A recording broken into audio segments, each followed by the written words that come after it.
Hi friends, welcome back. ఈ వీడియోలో logical operators గురించి డిస్కస్ చేద్దాం. సో లాజికల్ ఆపరేటర్స్ ఏంటంటే అండ్, ఆర్, నాట్. సో ఈ మూడు లాజికల్ ఆపరేటర్స్ అన్నమాట. సో విత్ ఎగ్జాంపుల్స్ చూద్దాం, అప్పుడు బాగా అర్థమవుతుంది. సో అండ్ అంటే, for example we have two conditions X and Y. So this one will return true.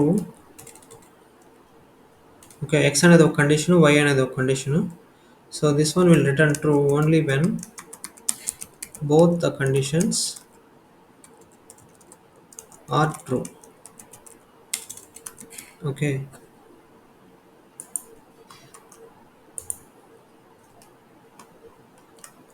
x or y అని అనుకో, x or y అని ఇచ్చామనుకోండి. So returns true, sorry, returns true when either of the condition is true. అంటే ఏదో ఒక condition true అయితే సరిపోతుంది అనమాట. ఏదో కండిషన్ ట్రూ అయితే మనకు ఫైనల్ అవుట్పుట్ ట్రూ వస్తుంది. సో ఏదర్ ఎక్స్ అన్న ట్రూ అయి ఉండొచ్చు, వై అన్న ట్రూ అయి ఉండొచ్చు. అప్పుడు మనకు అవుట్పుట్ ట్రూ వస్తుంది. అదే అండ్ ఇచ్చామనుకోండి, x and y, x true అయి ఉండాలా, వై ట్రూ అయి ఉండాలి, అప్పుడు మాత్రం ట్రూ వస్తుంది. ఎక్స్ ట్రూ అయ్యి వై ఫాల్స్ అయితే ఫాల్సే వస్తుంది మనకు అవుట్పుట్. ఎక్స్ ఫాల్స్ అయ్యి వై ట్రూ అయిందనుకో, అప్పుడు కూడా మనకు ఫాల్సే వస్తుంది. బోత్ ఫాల్స్ అయినప్పుడు ఆబ్వియస్గా మనకు ఫాల్సే వస్తుంది. ఇంకా నాట్కి వచ్చేసరికి, సో నాట్ ఎక్స్ అని ఇచ్చామనుకోండి, for example not x returns, ఒకవేళ ఎక్స్ అనేది ట్రూ రిటర్న్ చేస్తుంది అనుకోండి, returns true when x condition is false. Okay, vice versa, ఒకవేళ ఫాల్స్ అయితే ట్రూ వస్తుంది, ట్రూ అయితే ఫాల్స్ వస్తుంది, అలాగా. ఓకే, ఇప్పుడు ఒక ఎగ్జాంపుల్ చూద్దాం. సో అండ్కి ఎగ్జాంపుల్ చూస్తున్నాం. First print 3 greater than 7 and 7 greater than 5. So మనకు అవుట్పుట్ ఏమొస్తుంది ఇక్కడ? ఫాల్స్ వస్తుంది. ఎందుకు? 3 గ్రేటర్ దాన్ 7 అనేది ఫాల్స్, 7 గ్రేటర్ దాన్ 5 అనేది ఏమో ట్రూ. సో మనం దీన్ని రన్ చేసి చూస్తే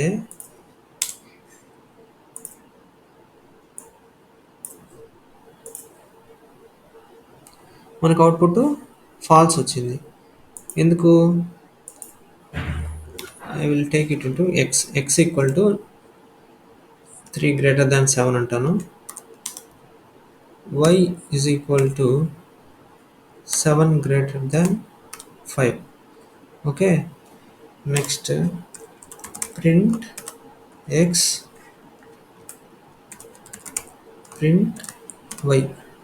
ఓకే, తర్వాత ఇక్కడ ఇక్కడ పాస్ చేసే బదులు మనం వేరియబుల్లో తీసుకున్నాం కదా, ఇక్కడ ఎక్స్ అండ్ వై ఇస్తాను. సో ఇప్పుడు చూద్దాం. ఇప్పుడు ఈ మూడు రన్ చేస్తే ఇప్పుడు ఈజీగా అండర్స్టాండ్ అవుతుంది. ఇక్కడ ఎక్స్ అనేది ఫాల్స్, వై అనేది ట్రూ. మనకు final output X and Y ఇచ్చాం కాబట్టి, సో బోత్ కండిషన్స్ ట్రూ అయితేనే మనకు ట్రూ వస్తుంది. కానీ వన్ కండిషన్ ఫాల్స్ కాబట్టి మనకు ఫాల్స్ వచ్చింది. అదే ఇక్కడ మనం ఆర్ ఇచ్చామనుకోండి, ఆర్ ఎక్స్ ఆర్ వై, ఏదో ఒక కండిషన్ ట్రూ అయితే చాలు. సో ఇది ట్రూ అయింది కాబట్టి మనకు అవుట్పుట్ ట్రూ వస్తుంది. See, false, true, true, final condition మనకు ట్రూనే వచ్చింది. ఎందుకు? ఆర్ ఇచ్చినప్పుడు returns true either of the condition is true. ఏదో ఒక కండిషన్ ట్రూ అయితే చాలు. తర్వాత నాట్. ఇప్పుడు ఎక్స్ అనేది ఫాల్స్ రిటర్న్ చేస్తుంది. సో దీన్ని మనం ట్రూగా కన్వర్ట్ చేయాలంటే print not X. Okay, so false మనకు ట్రూగా వస్తుంది. సో దీన్ని డిలీట్ చేస్తున్నాను. సో ఓన్లీ మనకు print X print not X ఉంది. సో ప్రింట్ ఎక్స్ అనేది యాక్చువల్గా ఎక్స్ అనేది ట్రూ, మనం నాట్ పెట్టడం వల్ల అది ఫాల్స్గా మారుతుంది అన్నమాట. సో ఇక్కడ ఫాల్స్ ఉంది, అది ట్రూగా కన్వర్ట్ అయింది. అదే వై ఇచ్చామనుకో, వై అనేది ట్రూ కదా, సో ట్రూని ఫాల్స్గా మారుస్తుంది ఇక్కడ. సో 7 > 5 అనేది ట్రూ, సో నాట్ ఇవ్వడం వల్ల మనకు అవుట్పుట్ ఫాల్స్ వస్తుంది. సో ఫస్ట్ ట్రూ వచ్చింది, ప్రింట్ వై అనేది ట్రూ, మనం నాట్ పెట్టాం కాబట్టి ఫాల్స్ వచ్చింది. సో అది not operator. So these are the 3 logical operators, and, or, not. Okay, next వీడియోలో మనం అసైన్మెంట్ ఆపరేటర్స్ చూద్దాం. ఓకే.